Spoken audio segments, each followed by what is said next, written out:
नमस्कार दोस्तों, कहानियां सुनो चैनल में आपका एक बार फिर से स्वागत है। प्रस्तुत है मुंशी प्रेमचंद की कहानी तेतर। आखिर वही हुआ जिसकी आशंका थी, जिसकी चिंता में घर के सभी लोग विशेषतः प्रसूता पड़ी हुई थी।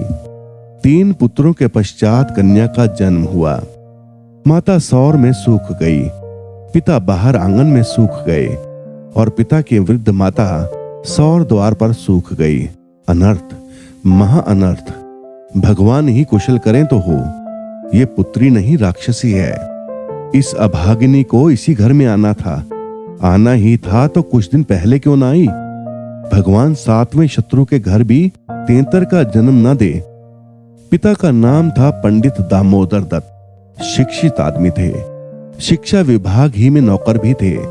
मगर इस संस्कार को कैसे मिटा देते जो परंपरा से हृदय में जमा हुआ था कि तीसरे बेटे की पीठ पर होने वाली कन्या अभागिनी होती है। या पिता को लेती या माता को या अपनों को। उनकी वृद्ध माता लगी नवजात कन्या को पानी पी पी कर कोसने। कलमुही है, कलमुही। न जाने क्या करने आई है यहाँ। किसी बांझ के घर जाती तो उसके दिन फिर जाते। दामोदर दत्त दिल में तो घबराए हुए थे, पर माता को समझाने लगे, अम्मा, तेतर वेतर कुछ नहीं। भगवान की जो इच्छा होती है वही होता है। ईश्वर चाहेंगे तो सब कुशल ही होगा। गाने वालियों को बुला लो, नहीं लोग कहेंगे 3 बेटे हुए तो कैसे फूली फिरती थी, 1 बेटी हो गई तो घर में कोहराम मच गया। माता ने कहा, अरे बेटा, तुम क्या जानो इन बातों को। मेरे सिर तो बीत चुकी है। प्राण न हो में समाया हुआ है। तेतर ही के जन्म से तुम्हारे दादा का देहांत हुआ। तभी से तेतर का नाम सुनते ही मेरा कलेजा कांप उठता है। दामोदर ने कहा, इस कष्ट के निवारण का भी कोई उपाय होगा। माता ने कहा, उपाय बताने को तो बहुत है। पंडित जी से पूछो तो कोई न कोई उपाय बता देंगे, पर इससे कुछ होता नहीं। मैंने कौन से अनुष्ठान नहीं किए, पर पंडित जी की तो मुट्ठियां गर्म हुई। यहाँ जो सिर पर पड़ना था वो पड़ ही गया। अब टके के पंडित रह गए हैं। जजमान मरे या जिए, उनकी बला से उनकी दक्षिणा उन्हें मिलनी चाहिए। लड़की दुबली पतली भी नहीं है, तीनों लड़कों से रिष्ट पुष्ट है। बड़ी बड़ी आंखें हैं, पतले पतले लाल लाल होंठ हैं जैसे गुलाब की पत्ती। गोरा चिट्टा रंग है, लंबी सी नाक। कलमुही नहलाते समय रोई भी नहीं, टुकुर टुकुर ताकती रही। ये सब लक्षण कुछ अच्छे थोड़े ही हैं। दामोदर दत्त के तीनों लड़के कुछ सांवले थे, कुछ विशेष रूपवान भी न थे। लड़की के रूप का बखान सुनकर उनका चित्त कुछ प्रसन्न हुआ। बोले, अम्मा जी, तुम भगवान का नाम लेकर गाने वालियों को बुला लो। गाना बजाना होने दो। भाग्य में जो कुछ है वो तो होगा ही। माता ने कहा, जी तो हुलस्ता नहीं, करूं क्या। दामोदर ने कहा, गाना ना होने से कष्ट का निवारण तो होगा नहीं कि हो जाएगा। अगर इतने सस्ते जान छूटे तो ना कराओ गाना। माता ने कहा, बुलाए लेती हूं बेटा, जो कुछ होना था वो तो हो गया। इतने में दाई ने सौर में से पुकार कर कहा, बहू जी कहती हैं गाना वाना कराने का काम नहीं है। माता ने कहा, भला उनसे कहो चुप बैठी रहें, बाहर निकलकर मनमानी करेंगी। 12 ही दिन हैं, बहुत दिन नहीं है। बहुत इतराती फिरती थी, ये न करूंगी वो न करूंगी। देवी क्या है, देवता क्या है। मर्दों की बातें सुनकर वही रट लगाने लगती थी। तो अब चुपके से बैठती क्यों नहीं। मेमे तो तेतर को अशुभ नहीं मानती और सब बातों में मेमों की बराबरी करती हैं, तो इस बात में भी करें। ये कहकर माताजी ने नाइन को भेजा कि जाकर गाने वालियों को बुला ला। पड़ोस में भी कहती जाना। सवेरा होते ही बड़ा लड़का सोकर उठा और आंखें मलता हुआ जाकर दादी से पूछने लगा, बड़ी अम्मा, कल अम्मा को क्या हुआ। माता ने कहा, लड़की तो हुई है। बालक खुशी से उछल कर बोला, ओहो, पैजनियां पहन पहन कर छुन छुन चलेगी, जरा मुझे दिखा दो दादी जी। माता ने कहा, अरे क्या सौर में जाएगा, पागल हो गया है क्या। लड़के की उत्सुकता न मानी, सौर के द्वार पर जाकर खड़ा हो गया और बोला, अम्मा, जरा बच्ची को मुझे दिखा दो। दाई ने कहा, बच्ची अभी सोती है। बालक ने कहा, जरा दिखा दो गोद में लेकर। दाई ने कन्या उसे दिखा दी तो वहां से दौड़ता हुआ अपने छोटे भाइयों के पास पहुंचा और उन्हें जगा जगा कर खुशखबरी सुनाई। एक बोला, नन्ही सी होगी। बड़ा बोला, बिल्कुल नन्ही सी, बस जैसे बड़ी गुड़िया। ऐसी गोरी है कि क्या किसी साहब की लड़की होगी। ये लड़की मैं लूंगा। सबसे छोटा बोला, हमको भी दिखा दो। तीनों मिलकर लड़की को देखने आए और वहां से बगले बजाते उछलते कूदते बाहर आए। बड़े ने कहा, देखा कैसी है। मंझले ने कहा, कैसे आंखें बंद किए पड़ी थी। छोटे ने कहा, इसे हमें तो देना। बड़े ने कहा, खूब द्वार पर बारात आएगी, हाथी घोड़े बाजे आतिशबाजी। मंझले और छोटे ऐसे मग्न हो रहे थे मानो वो मनोहर दृश्य आंखों के सामने है। उनके सरल नेत्र मनोल्लास से चमक रहे थे। मंझला बोला, फुलवारियां भी होंगी। छोटा बोला, अम्मी भी पूल लेंगे। छुट्टी भी हुई, बरही भी हुई, गाना बजाना, खाना खिलाना, देना दिलाना सब कुछ हुआ, पर रस्म पूरी करने के लिए दिल से नहीं, खुशी से नहीं। लड़की दिन दिन दुर्बल और अस्वस्थ होती जाती थी। माँ उसे दोनों वक्त अफीम खिला देती और बालिका दिन और रात नशे में बेहोश पड़ी रहती। जरा भी नशा उतरता तो भूख से विकल होकर रोने लगती। माँ कुछ ऊपरी दूध पिलाकर अफीम खिला देती। आश्चर्य की बात तो ये थी कि अब की उसकी छाती में दूध ही नहीं उतरा। यूं भी उसे दूध देर से उतरता था, पर लड़कों की बेर उसे नाना प्रकार की दूध वर्धक औषधियां खिलाई जाती। बार बार शिशु को छाती से लगाया जाता, यहाँ तक कि दूध उतर ही आता था। पर अब की ये आयोजनाएं न की गईं। फूल सी बच्ची को महलाती जाती थी। माँ तो कभी उसकी ओर ताकती भी न थी। हाँ, नाइन कभी चुटकियां बजाकर चुमकारती तो शिशु के मुख पर ऐसी दयनीय, ऐसी करुण वेदना अंकित दिखाई देती कि वो आंखें पोंछती हुई चली जाती थी। बहू से कुछ कहने सुनने का साहस न पड़ता। बड़ा लड़का सिद्धू बार बार कहता, अम्मा बच्ची को दो, बाहर से खिला लाऊं, पर माँ उसे झिड़क देती थी। 3-4 महीने हो गए। दामोदर दत्त रात को पानी पीने उठे तो देखा कि बालिका जाग रही है। सामने ताख पर रखे मीठे तेल का दीपक जल रहा था। लड़की टकटकी बांधे उसी दीपक की ओर देखती थी और अपना अंगूठा चूसने में मग्न थी। चुभ चुभ की आवाज आ रही थी। उसका मुख मुरझाया हुआ था, पर वो ना रोती थी न हाथ पैर फेंकती थी। बस अंगूठा पीने में ऐसी मग्न थी मानो उसमें सुधा रस भरा हुआ है। वो माता के स्तनों की ओर मुंह भी नहीं फेरती थी, मानो उसका उन पर कोई अधिकार ही नहीं। उसके लिए वहां कोई आशा नहीं। बाबू साहब को उस पर दया आती। इस बेचारी का मेरे घर जन्म लेने में क्या दोष है? मुझ पर या इसकी माता पर जो कुछ भी पड़े उसमें इसका क्या अपराध? हम कितनी निर्दयता कर रहे हैं। कुछ कल्पित अनिष्ट के कारण इसका इतना तिरस्कार कर रहे हैं। माना कि कुछ अमंगल हो भी जाए तो क्या उसके भय से इसके प्राण ले लिए जाएंगे? अगर अपराधी है तो मेरा प्रारब्ध है। इस नन्हे से बच्चे के प्रति हमारी कठोरता क्या ईश्वर को अच्छी लगती होगी? उन्होंने उसे गोद में उठा लिया और उसका मुख चूमने लगे। लड़की को कदाचित पहली बार सच्चे स्नेह का ज्ञान हुआ। वो हाथ पैर उछाल कर गूं गूं करने लगी और दीपक की ओर हाथ फैलाने लगी। उसे जीवन ज्योति सी मिल गई। प्रातःकाल दामोदर दत्त ने लड़की को गोद में उठा लिया और बाहर लाए। स्त्री ने बार बार कहा, उसे पड़ी रहने दो, ऐसी कौन सी बड़ी सुंदर है। अभागिन रात दिन तो प्राण खाती रहती है, मर भी नहीं जाती कि जान छूट जाए। किंतु दामोदर दत्त ने ना माना। उसे बाहर लाए और अपने बच्चों के साथ बैठकर खिलाने लगे। उनके मकान के सामने थोड़ी सी जमीन पड़ी हुई थी। पड़ोस के किसी आदमी की एक बकरी उसमें आकर चरा करती थी। इस समय भी वो चर रही थी।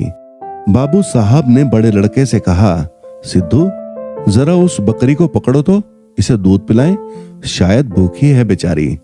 देखो तुम्हारी नन्ही सी बहन है, इसे रोज हवा में खिलाया करो। सिद्धू को दिल लगी हाथ आई। उसका छोटा भाई भी दौड़ा। दोनों ने घेर कर बकरी को पकड़ा और उसका कान पकड़े हुए सामने लाए। पिता ने शिशु का मुंह बकरी के थन में लगा दिया। लड़की चुबलाने लगी और एक क्षण में दूध की धार उसके मुंह में जाने लगी, मानो टिमटिमाते दीपक में तेल पड़ जाए। लड़की का मुंह खिल उठा। आज शायद पहली बार उसकी शुदा तृप्त हुई थी। वो पिता की गोद में हुमक हुमक कर खेलने लगी। लड़कों ने भी उसे खूब नचाया कुदाया। उस दिन से सिद्धू को मनोरंजन का एक नया विषय मिल गया। बालकों को बच्चों से बहुत प्रेम होता है। अगर किसी घोंसले में चिड़िया का बच्चा देख पाए तो बार बार वहां जाएंगे, देखेंगे कि माता बच्चे को कैसे दाना चुगाती है, बच्चा कैसे चोंच खोलता है, कैसे दाना लेते समय परों को फड़फड़ाकर चेंचे करता है। आपस में बड़े गंभीर भाव से उसकी चर्चा करेंगे। अपने अन्य साथियों को ले जाकर उसे दिखाएंगे। सिद्धू ताक में लगा रहता। ज्यों ही माता भोजन बनाने या स्नान करने जाती, तुरंत बच्ची को लेकर आता और बकरी को पकड़कर उसके थन में शिशु का मुंह लगा देता। कभी दिन में 2-2, 3-3 बार पिलाता। बकरी को भूसी चोकर खिलाकर ऐसा परचा लिया कि वो स्वयं चोकर के लोभ से चली आती और दूध देकर चली जाती। इस भांति कोई 1 महीना गुजर गया। लड़की रिष्ट पुष्ट हो गई। मुख पुरुष के समान विकसित हो गया। आंखें जग उठी। शिशु काल की सरल आभा मन को हरने लगी। माता उसे देख देख कर चकित होती थी। किसी से कुछ कह तो न सकती, पर दिल में उसे आशंका होती कि अब वो मरने को नहीं, हम ही लोगों के सिर जाएगी। कदाचित ईश्वर इसकी रक्षा कर रहे हैं, जभी तो दिन दिन निखरती जाती है। नहीं अब तक ईश्वर के घर पहुंच गई होती। मगर दादी माता से कहीं ज्यादा चिंतित थी। उसे भ्रम होने लगा कि वो बच्ची को खूब दूध पिला रही है, सांप को पाल रही है। शिशु की ओर आंख उठाकर भी न देखती। यहां तक कि एक दिन कह बैठी, लड़की का बड़ा छोह करती हो। हाँ भाई, माँ हो कि नहीं, तुम न छोह करोगी तो कौन करेगा। अम्मा जी, ईश्वर जानते हैं जो मैं इसे दूध पिलाती हूँ। अरे तो मैं मना थोड़े ही करती हूँ। मुझे क्या गरज पड़ी है कि मुफ्त में अपने ऊपर पाप लूं। कुछ मेरे सिर तो जाएगी नहीं। अब आपको विश्वास ही ना आए तो क्या कोई करे। मुझे पागल समझती हो। वो हवा पी पी कर ऐसे हो रही है। भगवान जाने अम्मा, मुझे तो आप अचरज होता है। बहू ने बहुत निर्दोषिता जताई, किंतु वृद्धा सास को विश्वास न आया। उसने समझा ये मेरी शंका को निर्मूल समझती है, मानो मुझे इस बच्ची से कोई बैर है। उसके मन में यह भाव अंकुरित होने लगा कि इसे कुछ हो जाए तब ये समझे कि मैं झूठ नहीं कहती थी। वो जिन प्राणियों को अपने प्राणों से भी प्रिय समझती थी, उन्हीं लोगों की अमंगल कामना करने लगी, केवल इसलिए कि मेरी शंकाएं सत्य हो जाएं। वो ये तो नहीं चाहती थी कि कोई मर जाए, पर इतना अवश्य चाहती थी कि किसी बहाने से मैं चेता दूं कि देखा, तुमने मेरा कहा ना माना, ये उसी का फल है। उधर सास की ओर से ज्यों ज्यों ये द्वेष भाव प्रकट होता था, बहू का कन्या के प्रति स्नेह बढ़ता था। ईश्वर से मनाती रहती थी कि किसी भांति 1 साल कुशल से कट जाता तो इनसे पूछती। कुछ लड़की का भोला भाला चेहरा, कुछ अपने पति का प्रेम वात्सल्य देखकर भी उसे प्रोत्साहन मिलता था। विचित्र दशा हो रही थी। न दिल खोलकर प्यार ही कर सकती थी, न संपूर्ण रीति से निर्दय होते ही बनता था, न हंसते बनता था, न रोते। इस भांति 2 महीने गुजर गए और कोई अनिष्ट न हुआ। तब तो वृद्धा सास के पेट में चूहे दौड़ने लगे। बहू को 2-4 दिन ज्वर भी नहीं आ जाता कि मेरी शंका की मर्यादा रह जाए। पुत्र भी किसी दिन पैर गाड़ी पर से नहीं गिर पड़ता। न बहू के मैके ही से किसी के स्वर्गवास की सुनावनी आती है। एक दिन दामोदर दत्त ने खुले तौर पर कह भी दिया कि अम्मा, ये सब ढकोसला है। 73 लड़कियां क्या दुनिया में नहीं होती, तो सबके माँ बाप मर ही जाते हैं। अंत में उसने अपनी शंकाओं को यथार्थ सिद्ध करने की एक तरकीब सोच निकाली। एक दिन दामोदर दत्त स्कूल से आए तो देखा कि अम्मा जी खाट पर अचेत पड़ी हुई हैं। स्त्री अंगीठी में आग रखे उनकी छाती सेंक रही है और कोठरी के द्वार और खिड़कियां बंद हैं। घबराकर कहा, अम्मा जी, ये क्या दशा है? स्त्री ने कहा, दोपहर ही से कलेजे में एक शूल उठ रहा है, बेचारी बहुत तड़प रही हैं। दामोदर ने कहा, मैं जाकर डॉक्टर साहब को बुला लाऊं ना, देर करने से शायद रोग बढ़ जाए। अम्मा जी, कैसी तबीयत है? माता ने आंखें खोली और कराहते हुए बोली, बेटा तुम आ गए, अब ना बचूंगी। हाय भगवान, अब ना बचूंगी। जैसे कोई कलेजे में बर्छी चुबा रहा हो, ऐसी पीड़ा कभी ना हुई थी। इतनी उम्र बीत गई, ऐसी पीड़ा ना हुई। स्त्री ने कहा, ये कलमुही छोकरी न जाने किस मनहूस घड़ी में पैदा हुई। सास ने कहा, बेटा सब भगवान करते हैं, ये बेचारी क्या जाने। देखो मैं मर जाऊं तो इसे कष्ट मत देना। अच्छा हुआ मेरे सिर आई, किसी के सिर तो जाती ही, मेरे ही सिर सही। दामोदर ने कहा, जाकर डॉक्टर बुला लाऊं, अभी लौट आता हूं। माता जी को केवल अपनी बात की मर्यादा निभानी थी, रुपए न खर्च कराने थे। बोली, नहीं बेटा, डॉक्टर के पास जाकर क्या करोगे? अरे वो कोई ईश्वर है, डॉक्टर अमृत पिला देगा, 10-20 वो भी ले जाएगा। डॉक्टर वैद्य से कुछ ना होगा। बेटा तुम कपड़े उतारो, मेरे पास बैठकर भागवत पढ़ो, अब ना बचूंगी। हाय राम। दामोदर ने कहा, तेतर बुरी चीज है, मैं समझता था कि ढकोसला ही ढकोसला है। स्त्री ने कहा, इसी से मैं उसे कभी मुंह नहीं लगाती थी।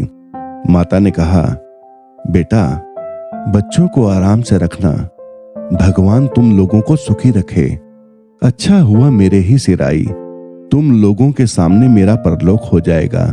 कहीं किसी दूसरे के सिर जाती तो क्या होता राम। भगवान ने मेरी विनती सुन ली। हाय हाय। दामोदर दत्त को निश्चय हो गया कि अब अम्मा ना बचेगी। बड़ा दुख हुआ।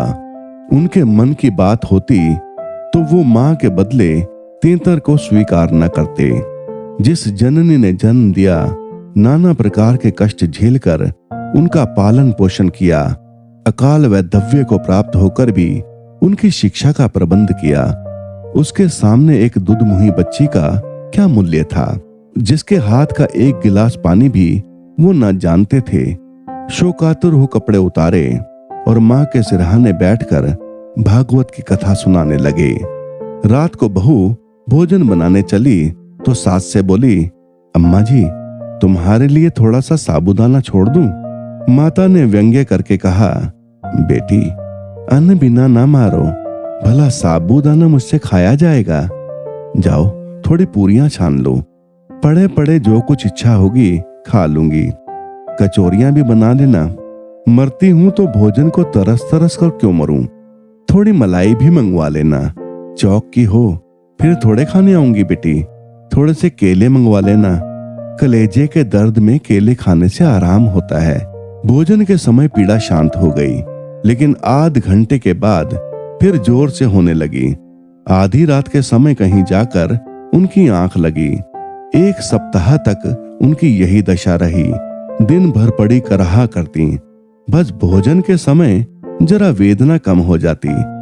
दामोदर दत्त सिरहाने बैठे पंखा झलते और मातृ वियोग के आगत शोक से रोते। घर की मेहरी ने मोहल्ले भर में ये खबर फैला दी। पड़ोसी ने देखने आई तो सारा इल्जाम बालिका के सिर गया। एक ने कहा, ये तो कहो बड़ी कुशल हुई कि बुढ़िया के सिर गई, नहीं तो तेतर माँ बाप 2 में से एक को लेकर तभी शांत होती है। दैव ना करें किसी के घर तेतर का जन्म हो। दूसरी बोली, मेरे तो तेतर का नाम सुनते ही रोए खड़े हो जाते हैं। भगवान बांझ रखे पर तेतर न दे। 1 सप्ताह के बाद वृद्धा का कष्ट निवारण हुआ। मरने में कोई कसर न थी। वो तो कहो पुरखाओं का पुण्य प्रताप था। ब्राह्मणों को गोदान किया गया, दुर्गा पाठ हुआ, तब कहीं जाके संकट कटा। तो दोस्तों, ये थी मुंशी प्रेमचंद की कहानी तेतर। आपको ये कहानी कैसी लगी कृपया कमेंट करके अवश्य बताएं। यदि कहानी अच्छी लगी हो तो कृपया चैनल को लाइक और सब्सक्राइब अवश्य कर दें। धन्यवाद।